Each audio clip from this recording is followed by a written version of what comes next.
festival també dona aquesta cosa a l'aire lliure de cosa bonica, de celebració, que la gent vas, passeges i arribes allà, que en el cas de la flauta màgica, a més, hi ha els arbres i no sé, clar, penso jo, coneixent la dificultat tècnica dur una orquestra de 60 i 15 músics o un cor, el fet de no tenir del tot la seguretat de les condicions perfectes, que per això s'ha inventat una sala de concerts, no sé si això també té algun inconvenient, però té un plus, té una cosa bonica d'estar vivint-ho amb un cert risc, de dir, ai, no ho sé perfecte com estaran avui.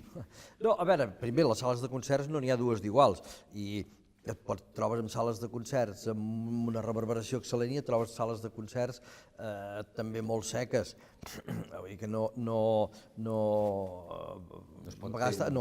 moltes vegades has de lluitar contra l'acústica també. Aquesta és la realitat. Sí que és cert que la flauta és una òpera de la naturalesa. Vull dir, clar, comença...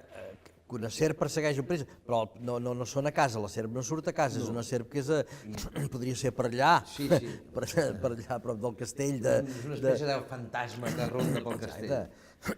I un dels protagonistes és l'ocellaire, és ocellaire, es dedica a caçar ocells per la reina de la nit, que ha de viure en el camp sempre, absolutament sempre, i per tant hi ha un element natura constant. I la reina de la nit, les estrelles... Exacte, va envoltada d'estels, va envoltada d'estels, que d'alguna manera també hi ha algunes Mare de Déus que també les pinten amb els estels, no?